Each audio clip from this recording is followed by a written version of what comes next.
Bonjour et bienvenue. Aujourd'hui, on se penche sur la toute nouvelle génération d'IA d'Alibaba, Qwen 3. Oui, tout juste annoncé. Exactement. On a regardé une analyse vidéo assez détaillée pour essayer de comprendre ce que sont ces nouveaux modèles, leurs particularités et surtout comment on peut y accéder, les tester. C'est une annonce assez importante en fait, parce que ce n'est pas juste un modèle. Ah non.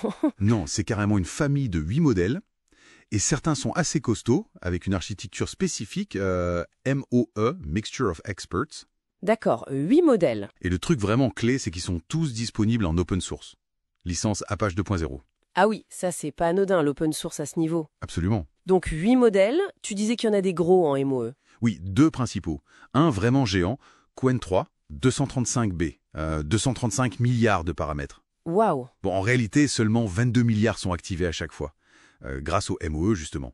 Et il y a aussi un 30B en MOE. D'accord. Et les autres? Les 6 autres sont des modèles plus classiques, dits denses. Ça va de 32 milliards de paramètres jusqu'à un petit 600 millions. Donc une gamme assez large pour différents besoins, j'imagine. Exactement. Et cette architecture MOE, c'est intéressant de comprendre un peu comment ça marche. Oui, explique-nous un peu. En gros, l'idée, c'est de découper un très gros modèle en plein de petits sous-modèles. Des experts, chacun spécialisé un peu. D'accord. Et quand on lui pose une question, il y a un système, une sorte de routeur, qui va choisir les quelques experts les plus pertinents pour répondre. Ah, donc tout le modèle ne travaille pas à chaque fois. Non, justement, c'est ça l'avantage. Ça réduit énormément les coûts de calcul pour l'inférence, pour faire tourner le modèle, quoi. Malin. Et ça améliore la précision aussi, j'imagine? Potentiellement oui, car chaque expert peut être très pointu dans son domaine. C'est plus efficace, plus scalable. Ça rend ces gros modèles plus utilisables. D'accord. Et niveau performance alors? Face aux autres grands modèles qu'on connaît Alors, les benchmarks qu'Alibaba a publiés, bon, il faut toujours prendre ça avec des pincettes. Oui, bien sûr. Ils montrent que Qwen 3 se débrouille plutôt bien. Il surpasse ou rivalise avec des concurrents sur pas mal de tests. Par exemple? Encodage notamment. Il y a un test, EDER, avec 225 exercices. Là, il ferait jeu égal avec OpenAI Léoan et serait même meilleur que DeepSeek R1. Intéressant pour le code, ça. Oui, mais attention, faut nuancer. Ah. Alibaba reconnaît lui-même être en dessous de Gemini 1.5 Pro sur certains points. Et puis on ne voit pas de comparaison avec les derniers Claude d'Anthropic, qui sont réputés très forts en code aussi. D'accord, donc pas encore le roi absolu? Voilà. Et puis, il y a toujours cette petite musique, cette rumeur dans la communauté. Et laquelle? Sur le potentiel surentraînement sur les benchmarks. C'est-à-dire, est-ce que le modèle a été spécifiquement optimisé pour bien scorer sur ces tests-là? Difficile à prouver, ça. Très difficile. Donc, oui, les chiffres sont bons, mais gardons un peu de recul. Compris? Bon, au-delà des benchmarks, il y a d'autres points forts. Tu as parlé de l'open source Apache 2.0. Oui, et ça c'est majeur. Apache 2.0, c'est très permissif. C'est-à-dire? Ça veut dire que n'importe qui peut l'utiliser, le modifier, le déployer, même commercialement, sans trop de contraintes. Ah oui, c'est pas juste gratuit, regardez. Non. C'est un signal fort. On dirait qu'Alibaba veut vraiment encourager une adoption massive, créer un écosystème. Pour concurrencer les modèles plus fermés, peut-être. Exactement. Ça facilite énormément l'intégration, la personnalisation par les entreprises ou les chercheurs. Ok. Autre chose. J'ai vu qu'il parlait d'un entraînement massif. Oui, sur 36 trillions de tokens. C'est presque le double de la génération Qwen précédente. Énorme. Et très multilingue aussi, apparemment. Plus de 119 langues et dialectes. C'est assez impressionnant.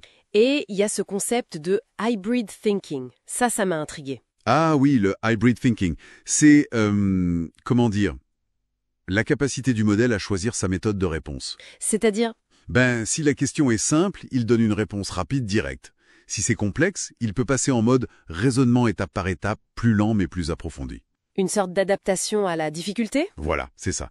Pour optimiser soit la vitesse, soit la qualité de la réflexion. C'est assez avancé comme approche. Et bien sûr, la multimodalité. C'est devenu quasi standard maintenant, mais quand même. Oui, il analyse des documents, des images, des vidéos, de l'audio. Et il peut même générer des images et des vidéos via l'interface de chat, j'ai cru comprendre. C'est ça.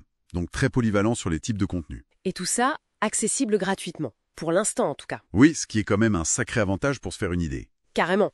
Du coup, la question qui vient naturellement, comment on fait pour l'essayer? Alors, le plus simple, c'est sans doute d'aller sur le site officiel, le chat de Qwen. Il faut juste bien sélectionner les derniers modèles Qwen 3. D'accord, via leur interface web. Oui. Sinon, on peut passer par des plateformes qui agrègent plusieurs modèles, comme OpenRouter. Ah oui, OpenRouter.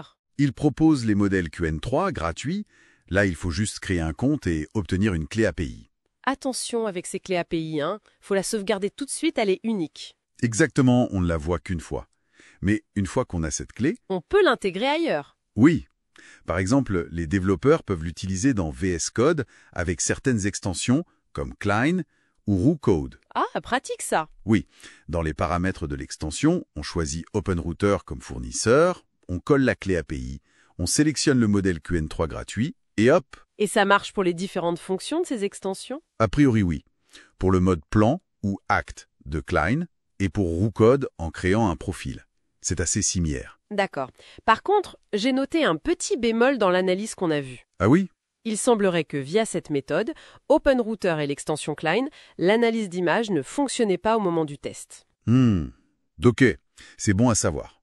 Une limitation possible selon comment on y accède. Voilà, faut vérifier ce qui est supporté ou non selon le point d'accès. Logique. Bon, si on résume rapidement, Qwen 3, c'est donc une nouvelle famille de modèles d'IA d'Alibaba Oui, une gamme variée. qui utilise l'architecture MOI pour les plus grands modèles, qui est largement open source avec la licence Apache 2.0, Très important ça. disponible gratuitement pour le moment, avec des performances qui semblent prometteuses, surtout en code, même s'il faut rester prudent, et avec des capacités multimodales assez étendues. C'est une bonne synthèse. Et ça soulève une question intéressante pour la suite, je trouve. Vas-y. Avec la mise à dispo gratuite et open source de modèles aussi puissants, qu'est-ce que ça va débloquer comme innovation?